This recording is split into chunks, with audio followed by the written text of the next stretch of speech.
ಇದು ಭಾನುವಾರ ರಾತ್ರಿ ನಾನು ಒಂದು ಚೂಡಿದಾರ್ ಟಾಪ್ಗೆ ಲೈನಿಂಗ್ನ ಅಟ್ಯಾಚ್ ಮಾಡ್ತಾ ಇದ್ದೀನಿ. ಅದಕ್ಕೆ ಇನ್ನೇನು ಫ್ರಂಟ್ ನೆಕ್ ಆಲ್ರೆಡಿ ರೆಡಿ ಇದೆ, ಬ್ಯಾಕ್ ನೆಕ್ ಒಂದು ಮಾತ್ರ ನಾನು ರೆಡಿ ಮಾಡಬೇಕು.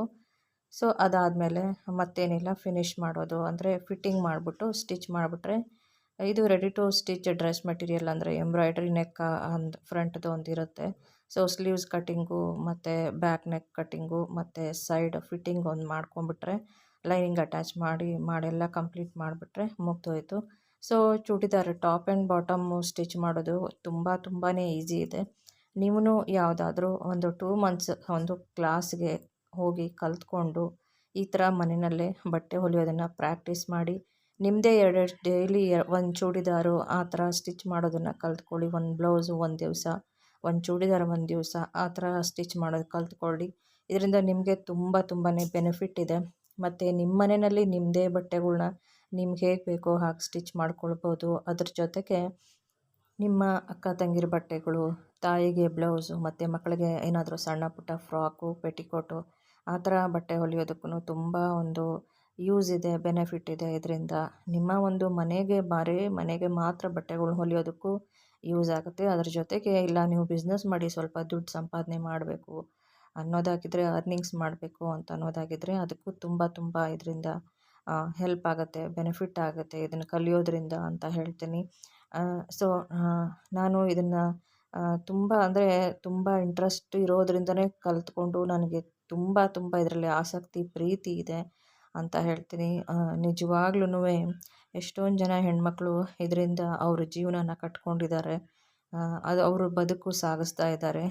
ಎಷ್ಟೋ ಅವರು ಮನೆ ಕಟ್ಟೋ ಕನಸುಗಳು, ಮಕ್ಕಳಿಗೆ ಒಂದು ಕಾಲೇಜ್ ಓದಿಸೋದು ಮತ್ತು ಮಕ್ಕಳಿಗೆ ಒಂದು ವಿದ್ಯಾಭ್ಯಾಸ ಮತ್ತು ಒಂದು ಹಾಸ್ಪಿಟಲ್ ಖರ್ಚುಗಳಿದ್ರು ಪ್ರತಿಯೊಂದಕ್ಕೂ ಈ ಒಂದು ಬಿಸ್ನೆಸ್ಸಿಂದ ಅವ್ರಿಗೆ ತುಂಬಾ ಸಹಾಯ ಆಗಿದೆ. ಅವ್ರ ಲೈಫು ತುಂಬ ಇದರಿಂದ ಇಂಪ್ರೂವ್ ಆಗಿದೆ ಅಂತ ಹೇಳ್ತೀನಿ. ಹಳ್ಳಿನಲ್ಲಿ ಏನಾಗುತ್ತೆ, ಬ್ಲೌಸು ರೇಟ್ಗಳು ತುಂಬ ಕಡಿಮೆ ಇರುತ್ತೆ.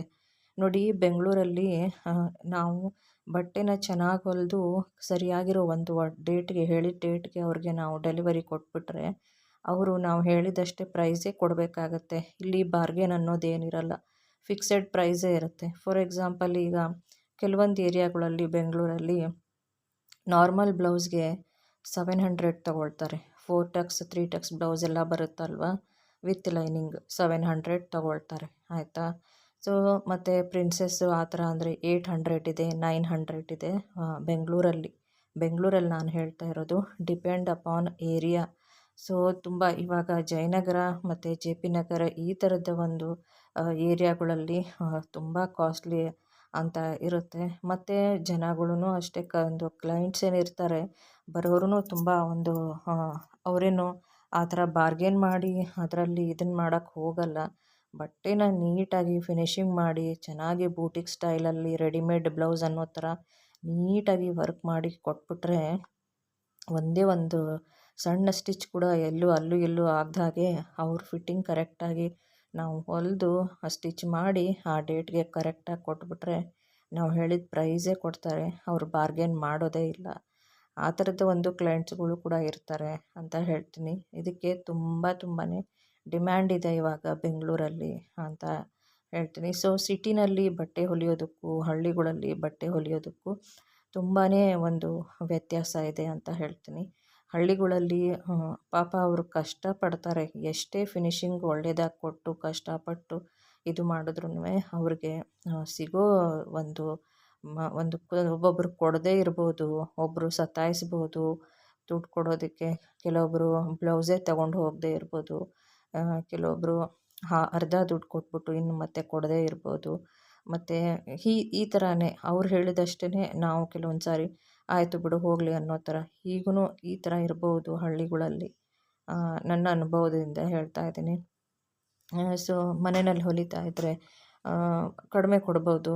ಅಂಗಡಿ ಇಟ್ಟಿರೋರಿಗೆ ಆಯಿತು ಅಂತ ಹೇಳಿದಷ್ಟೇ ಕೊಡ್ಬೋದು, ಇಲ್ಲ ಅಲ್ಲೂ ಬಾರ್ಗೇನ್ ಮಾಡ್ಬೋದು ಹಳ್ಳಿನಲ್ಲಿ. ಬಟ್ ಆದರೆ ಬೆಂಗಳೂರಲ್ಲಿ ಮಾತ್ರ ಇದಕ್ಕೆ ತುಂಬ ಡಿಮ್ಯಾಂಡ್ ಇದೆ. ಮತ್ತು ಹೇಳಿದಷ್ಟೇ ಒಂದು ಪ್ರೈಸ್ನ ಕೊಟ್ಟು ತಗೊಂಡು ಹೋಗ್ತಾರೆ. ಮತ್ತು ಈವನ್ ನನಗೆ ಒಂದು ಚೂಡಿದಾರ್ ಸ್ಟಿಚ್ ಮಾಡಿಕೊಳ್ಬೇಕು ಅಂದಾಗ ರೆಡಿ ಟು ಸ್ಟಿಚ್ ಡ್ರೆಸ್ ಮೆಟೀರಿಯಲ್ನ ತೊಗೊಂಡು ಬಂದು ನಾನೇ ಸ್ಟಿಚ್ ಮಾಡಿಕೊಂಡ್ರೆ ನನಗೆ ಒಂದು 600 to 700 ಸೇವಿಂಗ್ ಆಯ್ತಲ್ವಾ. ನಾನು ಹೊಲಿಯಕ್ಕೆ ಕೊಟ್ಟರೆ ಅಂಗಡಿಗೆ 700 800 ಆಗುತ್ತೆ ಚೂಡಿದಾರ್ ಟಾಪ್ ಆ್ಯಂಡ್ ಬಾಟಮ್ ಅಲ್ವಾ. ಸೊ ಅದನ್ನೇ ನಾನೇ 900 800 ರುಪೀಸು ಸೇವಿಂಗ್ ಮಾಡಿದ್ರೆ ನನ್ನ ಅಕೌಂಟ್ಗೆ ಅದು ಹೋಯ್ತಲ್ವಾ. ಅದು ನನಗೆ ಮತ್ತು ಎಷ್ಟು ಏನಕ್ಕಾದರೂ ಆಗುತ್ತಲ್ವಾ. ಇವಾಗ ಒಂದು ಬ್ಲೌಸ್ ಹೊಲಿಯೋದಕ್ಕೂ ಅಷ್ಟೇ 600 ಇರುತ್ತೆ. ನಾನೇ ಅದನ್ನು ಸೇವಿಂಗ್ ಮಾಡಿದಾಗ ನನಗೆ ಅದು ಪ್ರಯೋಜನ ಇದೆಯಲ್ವಾ. ಸೊ ಹೀಗಾಗಿ ಈ ಥರ ಒಂದು ನಾವು ಯೋಚನೆ ಮಾಡಿ ಕಲ್ತ್ಕೊಳ್ಬೇಕು. ಇದು ನೋಡಿ GRB ಅವ್ರದ್ದು ಸ್ವೀಟು ಏನದು ಡೇಟ್ಸ್ ಹಲ್ವಾ ಅಂತೆ. ನೀವು ಯಾರಾದರೂ ಬೇಕು ಅಂದರೆ ತರಿಸ್ಕೊಳ್ಳಿ. GRB ತುಂಬ ಕ್ವಾಲಿಟಿ ಚೆನ್ನಾಗಿದೆ. ತುಪ್ಪ ಅಂತೂ ಅಷ್ಟು ಚೆನ್ನಾಗಿದೆ, ಫ್ಲೇವರ್ ಚೆನ್ನಾಗಿದೆ, ಫ್ರೆಶ್ ಆಗಿದೆ ಮತ್ತು ಆ ಥರ ಯಾವುದೂ ಕ್ವಾಲಿಟಿನಲ್ಲಿ ಒಂದು ಕಾಂಪ್ರಮೈಸ್ ಅನ್ನೋದಿಲ್ಲ ಅಂತ ಹೇಳ್ತೀನಿ. ಸೊ ಈ ಥರ ರ್ಯಾಪರಲ್ಲಿ ಈ ಥರ ಒಂದು ಬಾಕ್ಸಲ್ಲಿ ಯೂಸ್ ಆ್ಯಂಡ್ ಥ್ರೋ ಬಾಕ್ಸಲ್ಲಿ ಮತ್ತು ಸಪ್ರೇಟಾಗಿ ಒಂದೊಂದು ಹಲ್ವಾನು ಈ ಥರ ರ್ಯಾಪರಲ್ಲಿ ಸುತ್ತಬಿಟ್ಟು ಇದನ್ನು ಮಾಡಿ ಪ್ಯಾಕಿಂಗ್ ಮಾಡಿ. ಪ್ಯಾಕೇಜಿಂಗ್ ಕೂಡ ತುಂಬ ಚೆನ್ನಾಗಿದೆ ಮತ್ತು ಟೇಸ್ಟು ಕ್ವಾಲಿಟಿ. ಈ ಡೇಟ್ಸ್ ಹಲ್ವಾ ಅಂದರೆ ಖರ್ಜೂರ ಇರುತ್ತಲ್ವ, ಅದರ ಹಲ್ವಾ ತುಂಬ ಚೆನ್ನಾಗಿದೆ ರೀ. ನೀವು ಒಂದು ಸಾರಿ ಬೇಕು ಅಂದರೆ ಟ್ರೈ ಮಾಡಿ. ನನಗಂತೂ ತುಂಬ ಇಷ್ಟ ಆಯಿತು. ಈ ಖರ್ಜೂರ ಏನಕ್ಕೆ ಒಳ್ಳೆಯದು ಹೆಣ್ಮಕ್ಳಿಗೆ, ಐರನ್ ಡೆಫಿಷಿಯನ್ಸಿ, ಕ್ಯಾಲ್ಶಿಯಮ್ ಅಂದರೆ ಬ್ಲಡ್ ಹಿಮೋಗ್ಲೋಬಿನ್ನು ಏನು ಕಡಿಮೆ ಆಗಿರುತ್ತಲ್ಲ ಅದನ್ನು ಇದು ಸರಿ ಮಾಡುತ್ತೆ ಅಂತ ಹೇಳ್ತೀನಿ. ಇವಾಗ ಪೀರಿಯಡ್ಸ್ ಟೈಮ್ ಆದಾಗ ಏನಾದರೂ ಡೆಲಿವರಿ ಆದಾಗ ತುಂಬ ಅವ್ರಿಗೆ ವೀಕ್ನೆಸ್ ಆಗಿರುತ್ತೆ, ಅನಿಮಿಕ್ ಆಗಿರ್ತಾರ, ಆವಾಗ ಡ್ರೈ ಫ್ರೂಟ್ಸು ಖರ್ಜೂರ ಇದನ್ನೆಲ್ಲ ಜಾಸ್ತಿ ಕೊಡ್ತಾರೆ ಅಂತ ಹೇಳ್ತೀನಿ. ಅವರು ಇದನ್ನು ತಿನ್ನೋದು ತುಂಬ ಒಳ್ಳೆಯದು. ಸೊ ಖರ್ಜೂರ, ಬೆಲ್ಲ, ಹಾಲು ಮತ್ತು ಇನ್ನೊಂದೇನು ಅಂಟು ಮತ್ತು ತಿನ್ನೋ ಅಂಟು ಗೋಂದು ಇರುತ್ತಲ್ಲ, ಡ್ರೈ ಫ್ರೂಟ್ಸ್, ಲಡ್ಡು, ಅಂಟಿನ ಉಂಡೆ ಇದೆಲ್ಲ ಬಾಣಂತಿಗೆ ಕೊಡ್ತಾರೆ ಮತ್ತು ಒಂದು ಋತುಮತಿ ಆದಾಗ ಕೊಡ್ತಾರೆ. ಏಕೆಂದರೆ ಐರನ್, ಕ್ಯಾಲ್ಶಿಯಮ್ಮು ಮತ್ತು ಅನಿಮಿಕ್ಕಾಗಿ ಹಿಮೋಗ್ಲೋಬಿನ್ ಎಲ್ಲ ಕಡಿಮೆ ಆಗಿರುತ್ತೆ. ಅದೆಲ್ಲ ಡೆಫಿಷಿಯನ್ಸಿ ಸರಿ ಹೋಗಬೇಕು ಅನ್ನೋದಕ್ಕೋಸ್ಕರ ಹೆಣ್ಮಕ್ಳಿಗೆ ಕೊಡೋದುಂಟು. ನೋಡಿ ಎಷ್ಟು ಸಾಫ್ಟಾಗಿದೆ ಅಂತ. ಶನಿವಾರ ದಿವಸ ಬೆಳಗ್ಗೆ ಎದ್ದೇಳ್ತಾನೆ ಫಸ್ಟು ನಾನು ಒಂದು ಕಾಫಿ ಮಾಡ್ಕೊಂಡು ಕುಡಿದೆ. ಆಮೇಲೆ ನಮ್ಮ ಇಶಾನಿನ ವಾಕಿಂಗು, ಅವಳ ಫುಡ್ಡು, ಟೇಕ್ ಕೇರ್ ಎಲ್ಲ ಆಯಿತು. ತದನಂತರ ನನಗೆ ಒಂದು ಟ್ಯಾಬ್ಲೆಟ್ಸ್ ಬೇಕಾಗಿತ್ತು. ಸೊ ಅದನ್ನು ತರೋದಕ್ಕೆ ಹೊರಗಡೆ ಹೋದೆ. ಟ್ಯಾಬ್ಲೆಟ್ಸು ತೊಗೊಂಡು ಆಮೇಲೆ 2 ಇಡ್ಲಿನೂ ಪಾರ್ಸಲ್ ತೊಗೊಂಡು ಬಂದೆ. ತೊಗೊಂಬಂದು ಇಡ್ಲಿ ತಿಂದು ಮಾತ್ರೆ ಕುಡಿದು ನಾನು ಇವಾಗ ಕಿಚನ್ ಕ್ಲೀನಿಂಗ್, ಡೀಪ್ ಕ್ಲೀನಿಂಗ್ ಅಂದರೆ ಅಲ್ಲಿ ಬಾಕ್ಸ್ಗಳೆಲ್ಲ ಏನಿಟ್ಟಿದ್ನಲ್ಲ ಅದನ್ನೆಲ್ಲ ಅಲ್ಲಿ ನ್ಯೂಸ್ ಪೇಪರ್ ಎಲ್ಲ ಹಾಕಿಟ್ಟಿದ್ದೆ. ರೈಸು ಮತ್ತು ಗೋಧಿ ಹಿಟ್ಟು ಎಲ್ಲ ಇಟ್ಟಿರ್ತೀವಲ್ವ ಕಬರ್ಡ್ಗಳಲ್ಲಿ, ಇಲ್ಲೆಲ್ಲನೂ ಕ್ಯಾಬಿನೆಟ್ಸಲ್ಲಿ. ಸೊ ಅದನ್ನೆಲ್ಲನೂ ಕಂಪ್ಲೀಟಾಗಿ ಬಾಕ್ಸ್ ಇಷ್ಟು ಎಲ್ಲ ತೆಗೆದುಬಿಟ್ಟು ಇವಾಗ ಕ್ಲೀನಿಂಗ್ ಸ್ಟಾರ್ಟ್ ಮಾಡಿದ್ದೀನಿ. ಸ್ವಲ್ಪ ಜಿರಳೆ ಹಿಟ್ಟು ಔಷಧಿನ ಹೊಡೆದು ಎಲ್ಲ ಮತ್ತೆ ಸ್ವಲ್ಪ ಅರ್ಧ ಗಂಟೆ ಬಿಟ್ಟು ಮತ್ತೆ ಎಲ್ಲ ನಾನು ಫಿನೈಲ್ ಹಾಕಿ ಎಲ್ಲ ಕ್ಯಾಬಿನೆಟ್ಸ್ನು ನೀಟಾಗಿ ವಾಶ್ ಮಾಡ್ತಾಯಿದ್ದೀನಿ. ಮತ್ತು ಹೊಸ ನ್ಯೂಸ್ ಪೇಪರ್ ಹಾಕಿ ಮತ್ತೆ ಎಲ್ಲ ಡಬ್ಬಿಗಳ್ನ ತೊಳೆದು ಡಬ್ಬಿ ಎಲ್ಲ ಒರೆಸಿ ಜೋಡಿಸಿಡೋದು. ಮತ್ತು ಏನು ಒಂದು ಇಲ್ಲಿ ಗ್ರೌಂಡಲ್ಲಿ ಏನು ಕ್ಯಾಬಿನೆಟ್ಸ್ ಇದೆ ಮತ್ತು ಅಲ್ಲಿ ಮೇಲ್ಗಡೆ ಗೋಡೆಗೆ ಏನು ಕ್ಯಾಬಿನೆಟ್ಸ್ ಇದೆ ಅಲ್ವಾ, ಟಾಪಲ್ಲಿರೋದು ಮತ್ತು ಬಾಟಮಲ್ಲಿ ಇಲ್ಲಿ 2 ಕ್ಯಾಬಿನೆಟ್ಸ್ಗಳ್ನ ಎಲ್ಲನೂ ನಾನು ಕೌಂಟರ್ ಟಾಪು ಕಂಪ್ಲೀಟ್ ನಾನು ಕ್ಲೀನ್ ಮಾಡಿಕೊಂಡು, ನೀಟ್ ಮಾಡಿಕೊಂಡು, ಹೈಜೀನ್ ಮಾಡ್ಕೊಂಡಿಟ್ರೆ ಶ್ರಾವಣ ಮಾಸಕ್ಕೆ ನನಗೂ ಸುಲಭ ಆಗುತ್ತೆ. ಡಬ್ಬಿಗಳು ಎಲ್ಲ ಸ್ವಲ್ಪ ಜಿಡ್ಡಾಗಿರುತ್ತಲ್ವ, ಅದನ್ನೂ ಎಲ್ಲ ಸ್ವಲ್ಪ ವಿಮ್ ಲಿಕ್ವಿಡು ಅದೆಲ್ಲ ಹಾಕಿ ಉಜ್ಜಿ ಒಣಗಿಸಿ ಅಲ್ಲೇ ಬಾಲ್ಕನಿನಲ್ಲಿ ಇಟ್ಬಿಡ್ತೀನಿ. ಡಬ್ಬಿಗಳೆಲ್ಲ ಒಣಗ್ಕೊಳ್ಳುತ್ತೆ. ಸೊ ಇದನ್ನು ಇವತ್ತು ಶುರು ಮಾಡಿದ್ದೀನಿ ಕೆಲಸ. ಜೊತೆಗೆ ನನಗೆ ಸ್ವಲ್ಪ ಬೆಳಗ್ಗೆಯಿಂದನೇ ಹುಷಾರಿರಲಿಲ್ಲ, ತಲೆನೋವಿತ್ತು. ಅದಕ್ಕೇ ಮಾತ್ರೆ ತೊಗೊಂಡು ಬಂದೆ. ನಮ್ಮ ಮನೆಯವರು ಬೆಳಗ್ಗೆನೇ ಡ್ಯೂಟಿಗೆ ಹೋಗ್ಬಿಡ್ತಾರಲ್ವ, ಮತ್ತು ಅವ್ರಿಗೂ ಹೇಳಿದೆ ಈ ಥರ ಹುಷಾರಿರಲಿಲ್ಲ ಅಂತ. ಸೊ ಹೊರಗಡೆ ಏನು ಮಾಡೋಕ್ಕೆ ಹೋಗಬೇಡ, ಇಡ್ಲಿ ತಂದು ತಿಂದ್ಕೊಂಡು ಬಿಡು, ಫಸ್ಟು ಆರೋಗ್ಯ ನೋಡ್ಕೊ ಅಂದರು. ಆಯಿತು ಅಂದ್ಬಿಟ್ಟು ಹಾಗೆಯೇ ಕೂತ್ಕೊಳ್ಳೋಕ್ಕೂ ಆಗೋಲ್ಲ ಮನೇಲಿ ಕೆಲಸ ಇದ್ದರೆ. ಮತ್ತು ಸ್ಯಾಟರ್ಡೆ ಸಂಡೇ ಸ್ವಲ್ಪ ಈ ಥರ ಕೆಲಸ ಮಾಡಿಕೊಂಡ್ರೆ ಮಂಡೇ ಮತ್ತೆ ನಾನು ಬೆಳಗ್ಗೆ ಎದ್ದು ಬೇಗ ಪೂಜೆ ಮಾಡೋದು, ಸೋಮವಾರ ಆದರೆ ಪೂಜೆ ಮಾಡೋದು ರುಟೀನ್ ಎಲ್ಲ ಸ್ಟಾರ್ಟ್ ಆಗುತ್ತೆ. ಮತ್ತು ಅದಕ್ಕೋಸ್ಕರನೇ ಶನಿವಾರ ಭಾನುವಾರ ಖಾಲಿ ಕೂತ್ಕೊಳ್ಳೋದು ಬೇಡ ಅಂದ್ಬಿಟ್ಟು ಇದು ಕೆಲಸ ಸ್ಟಾರ್ಟ್ ಮಾಡಿದೆ. ಅದ್ರ ಜೊತೆಗೆ ಟೈಲರಿಂಗ್, ಸ್ಟಿಚ್ಚಿಂಗ್ದೆಲ್ಲನೂ ಇದೆ. ಸ್ವಲ್ಪ ಬಟ್ಟೆಗಳು ಮೆಟೀರಿಯಲ್ ತರಕ್ಕೆ ಹೋಗೋದು ಇದೆ. ಬೆಳಗ್ಗೆನೇ ನನಗೆ ತುಂಬ ಅಂದರೆ ಸಿಕ್ಕಾಪಟ್ಟೆ ಹೆಡ್ಡೇಕ್ ಬಂತು. ಸೊ ಹೀಗಾಗಿ ನೀವು ಟ್ಯಾಬ್ಲೆಟ್ ತೊಗೊಂಡ್ರೆ ಇಮ್ಮಿಡಿಯೇಟ್ ಅದು ಕಡಿಮೆ ಆಗೋಲ್ಲ. ಅದಕ್ಕೆ ಮಧ್ಯಾಹ್ನ 4-5 ಗಂಟೆಗೆ ನನಗೆ ತಲೆನೋವು ಸ್ವಲ್ಪ ಕಡಿಮೆ ಆಯಿತು.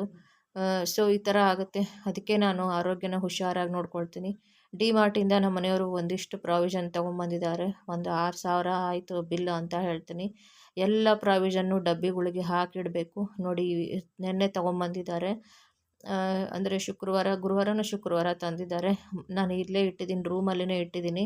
ಕಂಪ್ಲೀಟ್ ಕಿಚನ್ ಕ್ಲೀನ್ ಮಾಡಿ ಆದಮೇಲೆ ನನಗೆ ಎಷ್ಟು ಬೇಕೋ ಅಷ್ಟು ಮಾತ್ರ ಡಬ್ಬಿಗಳಿಗೆ ಹಾಕಿ ಮಿಕ್ಕಿದೆಲ್ಲ ಎತ್ತಿಡೋದು, ಹುಷಾರಾಗಿ ನೀಟಾಗಿ ಹುಳ ಬೀಳ್ದಂಗೆ ಎತ್ತಿಡಬೇಕು ಅಂತ. ಶನಿವಾರ ಮಧ್ಯಾಹ್ನ 12 ಗಂಟೆ ಆಗಿದೆ. ಫಸ್ಟು ಕಿಚನ್ ಕ್ಲೀನ್ ಮಾಡಬೇಕು. ಎಲ್ಲ ಏನದು ಕ್ಯಾಬಿನೆಟ್ಸ್ ಎಲ್ಲ ಕ್ಲೀನ್ ಮಾಡಿ ಒಂದೊಂದು ಜಿರಳೆ ಮಾತ್ರೆ ಇಟ್ಟು ಫಸ್ಟ್ ಹಿಟ್ಟೆಲ್ಲ ಹೊಡೆದು ಒರೆಸ್ಬಿಡ್ತೀನಿ. ಆಮೇಲೆ ಜಿರಳೆ ಮಾತ್ರೆ ಇಡ್ತೀನಿ. ಆಮೇಲೆ ಬಾಕ್ಸ್ಗಳೆಲ್ಲ ಇವಾಗ ತೊಳಿತಾ ಇದ್ದೆ, ನೀರು ಸ್ಟಾಪ್ ಆಗಿದೆ, ನೀರು ಬರ್ತಾ ಇಲ್ಲ ಟ್ಯಾಪಲ್ಲಿ. ಸೊ ಅದಕ್ಕೆ ವೆಯ್ಟ್ ಮಾಡ್ತಾಯಿದ್ದೀನಿ. ನೀರು ಬಂದರೆ ಸ್ವಲ್ಪ ಕೆಲಸ ಶುರು ಮಾಡ್ಕೋಬೇಕು. ಅಂದರೆ ಕಿಚನ್ ಕ್ಲೀನ್ ಮಾಡ್ಕೋಬೇಕಲ್ವ, ಹಬ್ಬ ಬಂತು. ಇನ್ನು ಅದು ಜಿಡ್ಡೆಲ್ಲ ಇದ್ದರೆ ನೋಡೋಕ್ಕೂ ಚೆನ್ನಾಗಿರಲ್ಲ, ಕ್ಲೀನ್ಲಿನೆಸ್ಸು ಅನಿಸಲ್ಲ, ಹೈಜೀನ್ ಅನಿಸಲ್ಲ. ನಾನಂತೂ ಒರೆಸ್ತಾನೆ ಇರ್ತೀನಿ. ಸೊ ಇವಾಗ ಹೋಗ್ಬಿಟ್ಟು ಅದು ಬಾಕ್ಸ್ಗಳನ್ನೆಲ್ಲ ಸ್ವಲ್ಪ ವಾಶ್ ಮಾಡಿ ಇಡಬೇಕು. ಮತ್ತಿನ್ನೇನು ಅಡುಗೆ ಮಾಡಬೇಕು. ಅಡುಗೆ ನಿನ್ನೆ ರಾತ್ರಿದೇ ರೈಸ್ ಇದೆ, ಅನ್ನ ಇದೆ, ಅದನ್ನೇ ಚಿತ್ರಾನ್ನ ಮಾಡ್ತೀನಿ. ಸಾಂಬಾರು ಇದೆ, ಅದನ್ನೇ ಬಿಸಿ ಮಾಡಿಡ್ತೀನಿ. ಮಜ್ಜಿಗೆ ಮಾಡಿಡ್ತೀನಿ. ಮಜ್ಜಿಗೆ ನಾನಂತೂ ಕುಡಿಯೋಲ್ಲ. ಇವಾಗ ನೋಡೋಣ ಹೆಂಗಾಗುತ್ತೆ ಏನಾಗುತ್ತೋ. ತಲೆನೋವು ತುಂಬ ಸಿಕ್ಕಾಬಿಟ್ಟೆ ತಲೆನೋವ್ತಾ ಇದೆ, ನನಗೆ ತಡ್ಕೊಳಕ್ಕಾಗ್ತಾ ಇಲ್ಲ. ಬೆಳಗ್ಗೆಯಿಂದನೇ ತಲೆನೋವು ಬಂದಿದೆ. ಮೋಸ್ಟ್ಲಿ ಕೋಲ್ಡ್ಗಿರ್ಬೋದು, ವೆದರ್ಗಿರ್ಬೋದು ಅಂತ ಅಂದ್ಕೊಳ್ತೀನಿ. ಟೆನ್ಷನ್ ಯೋಚನೆ ಅಂತೂ ಯಾವುದಿಲ್ಲ. ಅದೆಲ್ಲ ಮಾಡಲ್ಲ, ಏನೂ ಮಾಡಿದ್ರೆ ಏನೂ ಪ್ರಯೋಜನ ಇಲ್ಲ. ಸೊ ಸ್ವಲ್ಪ ಹೀಗೆ ಒಂದೊಂದು ದಿವಸ ಆರೋಗ್ಯ ಏನಾದರೂ ಈ ಥರ ಡೌನ್ ಆದಾಗ ಸ್ವಲ್ಪ ಡಲ್ ಆಗ್ತೀನಿ. ಅಂದರೂ ಕೆಲಸ ಮಾಡ್ತಾ ಇರ್ತೀನಿ. ಕೆಲಸ ಮಾಡಬೇಕು, ಬ್ಯುಸಿ ಇರಬೇಕು ಅಂತ ತುಂಬ ಇಷ್ಟ ಆಗುತ್ತೆ. ಬಟ್ ಹೆಲ್ತ್ ಈ ಥರ ಕೈ ಕೊಟ್ಟಾಗ ನಾನು ಮಲ್ಕೊಂಡ್ರು 1 ಅವರ್ ಮಲ್ಕೊಂಡ್ರು ಕೆಲಸಗಳೆಲ್ಲ ಹಾಗೇ ಇದ್ಬಿಡುತ್ತೆ. ಟೈಮ್ ಕರೆಕ್ಟಾಗಿ ಆಗಲ್ಲ, ಅದೊಂದು ಬೇಜಾರಾಗುತ್ತೆ. ಈಗ ಪ್ರಾವಿಷನ್ ಎಲ್ಲ ಎತ್ತಿಡಲೇಬೇಕು ಅಲ್ವಾ. ಪ್ರಾವಿಷನ್ನು ಅಲ್ಲಲ್ಲೇ ಇಟ್ಬಿಟ್ರೆ ಚೆನ್ನಾಗಿರಲ್ಲ. ಬಾಕ್ಸ್ಗಳು ಸ್ವಲ್ಪ ವಾಶ್ ಮಾಡಿ ಎಲ್ಲ ಒಣಗಿಸ್ಬಿಟ್ಟು ಡಬ್ಬಿನ ಅದಕ್ಕೆಲ್ಲ ತುಂಬಿಸಿಟ್ಬಿಟ್ಟು ಎಕ್ಸ್ಟ್ರಾ ಇರೋ ಗ್ರಾಸರೀಸು, ಕಾಳು ಬೇಳೆ ಏನಿರುತ್ತೆ ಅದನ್ನು ಫ್ರಿಜ್ಜಲ್ಲಿ ಇಡಬೇಕಾಗುತ್ತೆ. ಫ್ರಿಜ್ನು ಅದನ್ನು ಕ್ಲೀನ್ ಮಾಡಬೇಕು. ಅದನ್ನು ಎಲ್ಲ ಕ್ಲೀನ್ ಮಾಡಿ ಮತ್ತು ಹೊಸ ಗ್ರಾಸರಿ ಎತ್ತಿಡಬೇಕು. ಸೊ ಹಬ್ಬ ಬಂತಲ್ವಾ, ಇದೆಲ್ಲ ಗೃಹಿಣಿಯರ ಕೆಲಸ ಇದ್ದದ್ದೇನೆ. ನಾನು ಅದಕ್ಕೆ ನೋಡಿ ಡಲ್ಲಾಗಿ ಕಾಣಿಸ್ತಾ ಇದ್ದೀನಿ.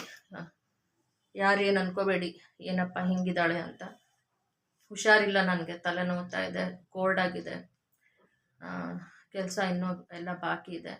ಬಟ್ಟೆ ಸ್ಟಿಚಿಂಗ್ದು ಕೂಡ ಇದೆ. ಅದನ್ನು ಇವಾಗ ನಾನು ಮನೆ ಕೆಲಸ ಬೇಗ ಮುಗಿಸ್ಕೊಂಡ್ರೆ ಅಡುಗೆದೇನು ಏನಿಲ್ಲ, ಒಂದು 20 ನಿಮಿಷದಲ್ಲಿ ಅಡುಗೆದು ಮುಗಿಸ್ಬಿಡ್ತೀನಿ. ಈಗ ಫಸ್ಟು ಡೀಪ್ ಕ್ಲೀನಿಂಗ್ ಕಿಚನ್ ಮಾಡ್ಕೊಂಬಿಟ್ರೆ ನನಗೆ ನೀರು ನಿಂತೋಗಿದೆ. ಅದಕ್ಕೆ ಕೂತ್ಕೊಂಡಿದ್ದೀನಿ ಇಲ್ಲಿ ಬಂದು ಮಾತಾಡೋಣ ಅಂತ. ಅದಷ್ಟು ಕೆಲಸ ಆಗಿಬಿಟ್ರೆ ನನಗೆ ಬಟ್ಟೆಗಳೆಲ್ಲ ಕಟ್ ಮಾಡಿಟ್ಟಿದ್ದೀನಿ, ಚೂಡಿದಾರೆಲ್ಲನೂ ಅದನ್ನು ಸ್ಟಿಚ್ ಮಾಡಬೇಕು. ಸೊ ಹೀಗಾಗಿನೇ ಈ ಥರ ಆಗುತ್ತೆ. ಒಂದೊಂದು ದಿವಸ ಆರೋಗ್ಯ ಕೈ ಕೊಟ್ಬಿಡುತ್ತೆ, ಏನು ಮಾಡೋಕ್ಕಾಗಲ್ಲ. ಮಾತ್ರೆ ಕುಡಿದಿದ್ದೀನಿ, ಸ್ವಲ್ಪ ನೋಡೋಣ 1 ಅವರ್ ಏನಾದರೂ ಮಲ್ಗೋಕ್ಕಾಗತ್ತಾ. ನೀರು ಬರೋವರೆಗೂ ಅಟ್ಲೀಸ್ಟ್ ಅರ್ಧ ಗಂಟೆ ರೆಸ್ಟ್ ಮಾಡಿಕೊಂಡು ಮತ್ತೆ ಎದ್ದೇಳ್ತೀನಿ. ಏಕೆಂದರೆ ಹರಿಬರಿನಲ್ಲೂ ಮಾಡೋಕ್ಕಾಗಲ್ಲ. ನಾನು ಈಗಲೇ ಆಗಬೇಕು ಅಂದ್ಬಿಟ್ಟು ಮಾಡೋಕ್ಕಾಗಲ್ಲ. ಅದಕ್ಕೂ ಒಂದು ಟೈಮ್ ಅಂತ ಬೇಕಾಗುತ್ತೆ. ಸೊ ಹಂಗಾಗಿನೇ ನೀರು ಬರಬೇಕು, ಫಸ್ಟು ನೀರು ಬರಬೇಕು. ನೀರು ಟ್ಯಾಪಲ್ಲಿ ಸ್ಟಾರ್ಟ್ ಆದರೆ ಎಲ್ಲ ಕೆಲಸಗಳು ಸ್ಟಾರ್ಟ್ ಆಗುತ್ತೆ. ನಮ್ಮ ಇಶಾನಿದು ವಾಕಿಂಗ್ ಆಯಿತು, ಫುಡ್ ಆಯಿತು, ಅವಳು ಔಷಧಿ ಮಾತ್ರೆ ಎಲ್ಲ ಆಯಿತು. ಅವಳು ಮಲ್ಕೊಂಡಿದ್ದಾಳೆ ಇವಾಗ. ಓಕೆನಾ? ಎಲ್ಲರೂ ನನ್ನ ಚಾನಲ್ಗೆ ಸಪೋರ್ಟ್ ಮಾಡಿ ಅಂತ ಕೇಳ್ಕೊಳ್ತೀನಿ. ಇದು ಭಾನುವಾರ ಮಧ್ಯಾಹ್ನ ನಾನು ನಮ್ಮ ಮನೆಯವರು ರೆಡಿ ಆಗಿಬಿಟ್ಟು 4th block Jayanagar complex BDA shopping ಕಾಂಪ್ಲೆಕ್ಸಿಗೆ ಹೊರಡ್ತಾ ಇದ್ದೀವಿ. ಏನಕ್ಕೆ ಅಂದರೆ ವಿಂಟರ್ ವೇರ್, ಅಂದರೆ ನನಗೆ ಟ್ರ್ಯಾಕ್ ಪ್ಯಾಂಟು ಮತ್ತು ಕಾಟನ್ ಟೀ ಶರ್ಟ್ಸು, ಈ ಥರ ಪುಲ್ಲೋವರ್ಸ್ ಎಲ್ಲ ಬೇಕಿತ್ತು ಇವಾಗ ವಿಂಟರ್ ವೇರ್ಗೆ. ಸೊ ಅದಕ್ಕೋಸ್ಕರ ಅದನ್ನು ತಗೊಳ್ಳುವಂತೆ ನಡಿ ಅಂತ ಅವರನ್ನೇ ರೆಡಿಯಾಗಿ ಕರೆದ್ರು. ಹೋಗೋಣ ನಡಿ ಅಂದ್ಬಿಟ್ಟು. ನೋಡಿ, ಶಾಪಿಂಗ್ ಅಂದರೆ ನಾನು ಹೋಗೋದು ಯಾವಾಗಲೂ 4th ಬ್ಲಾಕ್ ಜಯನಗರ್ ಕಾಂಪ್ಲೆಕ್ಸ್. ಅಲ್ಲಿನೇ ನನಗೆ ಇಷ್ಟ ಆಗುತ್ತೆ. ಬಟ್ಟೆಗಳು ತುಂಬ ಕ್ವಾಲಿಟಿನೂ ಚೆನ್ನಾಗಿರುತ್ತೆ ಮತ್ತು ತುಂಬ ವೆರೈಟೀಸ್ ಇರುತ್ತಪ್ಪ. ಎಷ್ಟೊಂದು ಥರದ ಬಟ್ಟೆಗಳಿರುತ್ತೆ. ನೈಟ್ ಪ್ಯಾಂಟ್ ಇರ್ಬೋದು, ಟ್ರ್ಯಾಕ್ ಸೂಟು ಮತ್ತು ಟೀ ಶರ್ಟ್ಸು, ವಿಂಟರ್ ವೇರು ಮತ್ತು ಸಮ್ಮರ್ ವೇರು ತುಂಬ ಚೆನ್ನಾಗಿರುತ್ತೆ. ಮತ್ತು ಇನ್ನೊಂದು ರೇಟ್ ಕೂಡ ಅಷ್ಟೇ, ಸ್ವಲ್ಪ ರೀಸ್ನೇಬಲ್ ರೇಟ್ಸಲ್ಲೂ ಸಿಗುತ್ತೆ. ಹಾಗಾಗಿನೇ ನಾನು ಅಲ್ಲಿನೇ ತೊಗೊಂಡು ಬರ್ತೀನಿ ಯಾವಾಗ್ಲೂ ಡ್ರೆಸ್ ಎಲ್ಲನೂ. ಆನ್ಲೈನಲ್ಲಿ ಅಷ್ಟೊಂದು ತೊಗೊಳಕ್ಕೆ ಹೋಗಲ್ಲ ರೀ. ಆನ್ಲೈನಲ್ಲಿ ಏನೋ ಬಟ್ಟೆ ಕ್ವಾಲಿಟಿನೇ ಸರಿ ಇರಲ್ಲ, ಡಿಸ್ಕೌಂಟ್ ಅಂತ ಕೊಡ್ತಾರೆ, ಆಫರ್ ಅಂತ ಕೊಡ್ತಾರೆ. ಕೆಲವೊಂದಂತೂ ಬಟ್ಟೆಗಳು ಒಳ್ಳೆ ಸೊಳ್ಳೆ ಪರದೆ ಥರ ಇರುತ್ತೆ. ಒಂದೆರಡು ವಾಶ್ ಮಾಡಿದ್ರೆ ಒಳ್ಳೆ ಹಳೆಯದು ಆ ಥರ ಆಗೋಗುತ್ತೆ. ಇಷ್ಟನೇ ಆಗಲ್ಲ ನನಗೆ. ಹಾಗಾಗಿನೇ ಎಲ್ಲ ಇರಲ್ಲ, ಕೆಲವೊಂದು ಆ ಥರ ಇರುತ್ತೆ. ಸೊ ಸ್ವಲ್ಪ ಪ್ರೈಸ್ ಇದು ಇದ್ರೂ ಕ್ವಾಲಿಟಿ ಚೆನ್ನಾಗಿರೋದಿರುತ್ತೆ. ಪ್ರೈಸ್ ಹೈಕ್ ಇದ್ದರೆ ಜಾಸ್ತಿ ಇದ್ದರೆ ಆನ್ಲೈನಲ್ಲಿ. ಹಾಗಾಗಿ ಅಮೆಝಾನ್ ಇರ್ಬೋದು, ಬೇರೆ ಇರ್ಬೋದು. ಸೊ ಅದಕ್ಕೋಸ್ಕರನೇ ನಾನು ಯಾವಾಗ್ಲೂ ಆಫ್ಲೈನ್ ಅಂದರೆ 4th ಬ್ಲಾಕ್ ಜಯನಗರ್ ಅಲ್ಲಿನೇ ಹೋಗಿ, ಮತ್ತು ಎಕ್ಸ್ಚೇಂಜ್ ಇದ್ರೂ ಕೆಲವೊಂದು ಸಾರಿ ಹೇಳ್ತೀವಿ ಅವ್ರಿಗೆ ಫಸ್ಟೇ ಎಕ್ಸ್ಚೇಂಜ್ ಮಾಡಬೇಕು, ಏನಾದರೂ ಸೈಜ್ ಹೆಚ್ಚು ಕಡಿಮೆ ಆದರೆ ಅಂತ ಹೇಳ್ತೀನಿ. ಪ್ಯಾಂಟ್ ಏನಾದರೂ ಟೈಟ್ ಆದರೆ ಆ ಥರ ಓಕೆ ಅಂತ ಹೇಳ್ತಾರೆ. ಸೊ ಮತ್ತೆ ಮಾರನೇ ದಿವಸ ಹೋಗಿ ನಾವು ಎಕ್ಸ್ಚೇಂಜ್ ಮಾಡಿಕೊಂಡು ಯಾವಾಗಲಾದರೂ ಅಷ್ಟೇ ಎಕ್ಸ್ಚೇಂಜ್ ಮಾಡ್ತೀವಿ. ಇಲ್ಲ ಅಂದರೆ ಅಲ್ಲಿನೇ ನಮಗೆ ಚೆನ್ನಾಗಿ ಸಿಗುತ್ತೆ ಬಟ್ಟೆಗಳು. ಅಂತೂ ತುಂಬಾ famous Jayanagar 4th block complex ಅಂದರೆ. ಮತ್ತು ಮಲ್ಲೇಶ್ವರಂ ಶಾಪಿಂಗ್ ಅಲ್ಲೂ ತುಂಬ ಜನ ಇಷ್ಟಪಡ್ತಾರೆ. ಮಲ್ಲೇಶ್ವರಮ್ಮು, ಹಾವೇರಿ ರೋಡು, ಚಿಕ್ಕಪೇಟೆ ಮತ್ತು ಬ್ರಿಗೇಡು, ಕಮರ್ಷಿಯಲ್ ಸ್ಟ್ರೀಟು, ಅವೆಲ್ಲ ನಮಗೆ ಸಿಕ್ಕಾಪಟ್ಟೆ ದೂರ ಆಗುತ್ತೆ. ನಮ್ಮ ಏರಿಯಾ ಏನಿದ್ರೂ ಇದೇ ನಮ್ಮ area, Jayanagar 4th block complex ತಾನೆ. ಸೊ ಅದಕ್ಕೋಸ್ಕರ ಇವತ್ತು ಮಳೆ ಅಂತೂ, ನಾವು ಮನೆಗೆ ಬಂದ ಮೇಲೆ ಮಳೆ ಸ್ಟಾರ್ಟ್ ಆಯಿತು. ಶಾಪಿಂಗ್ ಮುಗಿಸ್ಕೊಂಡು ಮನೆಗೆ ಕಾಲಿಡುತ್ತೆ ಒಳಗಡೆ ಬ್ಯಾಗ್ನ ಇಟ್ಬಿಟ್ಟು ನಮ್ಮ ಇಶಾನಿನ ಮಾತಾಡಿಸ್ತಾ ಇದ್ದೆ. ಜೋರಾಗಿ ಮಳೆ ಸ್ಟಾರ್ಟ್ ಆಯಿತು. ನಮ್ಮದು ಇನ್ನೊಂದು 2 ವೀಲರ್ ಇರೋದ್ರಿಂದ ನಮಗೆ ಕಷ್ಟ ಆಗುತ್ತೆ ಓಡಾಡೋದಕ್ಕೆ, ಅಂದರೆ ರೇನ್ ಇದ್ದಾಗ, ಮಳೆ ಇದ್ದಾಗ. ಮತ್ತು ನಾನು ಬೇರೆ ಇವತ್ತು ಭಾನುವಾರ ತಲೆ ಸ್ನಾನ ಮಾಡಿಕೊಂಡು ಕೂದಲು ಒಣಸ್ಕೊಳ್ಳಿಲ್ಲ, ಹಾಗೇ ಹೆಲ್ಮೆಟ್ ಹಾಕ್ಕೊಂಡು ಹೋಗ್ಬಿಟ್ಟೆ. ತಗೊಳ್ಳಿ, ನನಗೆ ಕೋಲ್ಡ್ ಹಿಡ್ಕೊಂಬಿಡ್ತು. ಆಮೇಲೆ ಒಂದು ಡೋಲೋ 650 ಕುಡಿದೆ. ಇನ್ನೇನು ಮಾಡೋಕ್ಕಾಗುತ್ತೆ. ಇದೇ ನೋಡಿ ಟೀ ಶರ್ಟು ಮತ್ತು ಟ್ರ್ಯಾಕ್ ಪ್ಯಾಂಟು ಹೊಸ ತೊಗೊಂಡೆ, ಹೇಗಿದೆ ಅಂತ ಹೇಳಿ ನಾನು ವೇರ್ ಮಾಡಿಬಿಟ್ಟು ಸ್ವಲ್ಪ ಕಿಚನಲ್ಲಿ ಕೆಲಸ ಇತ್ತು. ಕೂದಲು ಏನಕ್ಕೆ ಬಿಟ್ಕೊಂಡಿದ್ದೀನಿ ಅಂದರೆ, ನಾನು ತಲೆ ಒಣಗಿಸ್ಕೊಂಡಿಲ್ಲ, ತಲೆ ವಾಶ್ ಮಾಡಿದ್ದೀನಿ. ಮತ್ತು ಏನು ಅಂದ್ಕೋಬೇಡಿ, ಯಾಕಂದರೆ ಹೇರ್ ಡ್ರೈಯರ್ ಬಿಟ್ಕೋಬೇಕಾಗಿತ್ತು. ಆ ಹೇರ್ ಡ್ರೈಯರ್ ನನಗೆ ಏನಕ್ಕೂ ಟೈಮ್ ಸಿಗ್ತಾಯಿಲ್ಲ. ಈ ನಡುವೆ ನನಗೆ ಯಾಕೋ ಅಂತ ಒಂದು ಸಾರಿ ಅಳು ಬಂದುಬಿಡುತ್ತೆ. ನನಗೆ ಸರಿಯಾಗಿ ಊಟ ಮಾಡೋಕ್ಕೂ ಟೈಮ್ ಸಿಗ್ತಾಯಿಲ್ಲ, ನಿದ್ದೆ ಮಾಡೋಕ್ಕೂ ಟೈಮ್ ಸಿಗ್ತಾಯಿಲ್ಲ. ಒಂದು ಮನೆ ಕೆಲಸನ, ಡೀಪ್ ಕ್ಲೀನಿಂಗು, ನಮ್ಮ ಇಶಾನಿ ನೋಡ್ಕೊಳ್ಳೋದು, ವಾಕಿಂಗ್ ಕರ್ಕೊಂಡು ಹೋಗೋದು, ಬಟ್ಟೆಗಳು ಸ್ಟಿಚ್ ಮಾಡೋದು. ಮತ್ತು ನನಗೆ ಹೊರಗಡೆ ಹೋಗೋಕ್ಕೂ ಇವನ್ ಮನಸ್ಸಿರಲಿಲ್ಲ. ಅಟ್ಲೀಸ್ಟ್ ಮನೇಲಿ ಕೆಲಸ ಮುಗಿಯುತ್ತೆ, ಹೊರಗಡೆ ಹೋಗೋದೇ ಬೇಡ ಅಂತ ನಾನು ಅಂದ್ಕೊಂಡಿರ್ತೀನಿ. ನಮ್ಮ ಮನೆಯವರು ಬಾ ಹೋಗೋಣ ಅಂತ ಕರೀತಾರೆ. ಅದಕ್ಕೋಸ್ಕರ ನಾನು ಹೆಂಗಿರ್ತೀನಿ ಹಂಗೂ ಹೋಗಂಗಿಲ್ಲ. ಇಲ್ಲ, ನೀಟಾಗಿ ರೆಡಿ ಆಗು, ತಲೆ ಬಾಚ್ಕೋ, ಆಮೇಲೆ ಕಾಜಲ್ ನೀಟಾಗಿ ಹಚ್ಕೋ, ನೋಡೋಕ್ಕಾಗಲ್ಲ, ಕಣ್ಣುಗಳು ಪೇಷಂಟ್ ಥರ ಇರ್ತೀಯ ಅಂತಾರೆ. ಮತ್ತು ಅದಕ್ಕೆ ನೀಟಾಗಿ ರೆಡಿ ಆಗೋದು.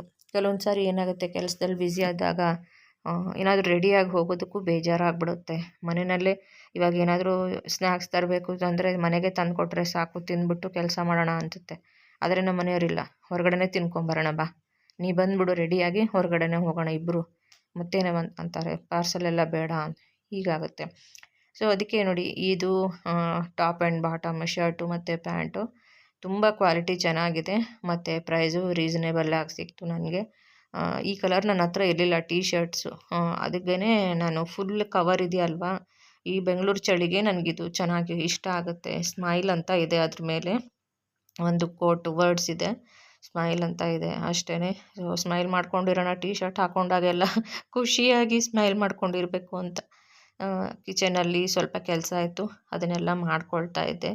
ಇದು ತೊಗೊಂಡಿದ್ದು 4th ಬ್ಲಾಕಲ್ಲಿನೇ ಅಂತ ಹೇಳ್ತೀನಿ. ವೇರ್ ಮಾಡಿಬಿಟ್ಟು ನೋಡಿದೆ, ಇದು ಅದೇ ಡೈಲಿ ಹಾಕ್ಕೊಳ್ಳೋದಕ್ಕೆ, ಇವಾಗ ದಿನ ಹಾಕ್ಕೊಳ್ಳೋದಕ್ಕೆ ಅಂತ ಒಂದಿಷ್ಟು ಬಟ್ಟೆಗಳ್ನ ತಗೊಂಡು ಒಂದಿಷ್ಟು ಬಿಲ್ ಮಾಡಿಬಿಟ್ಟು ಬಂದಿದ್ದಾಯಿತು.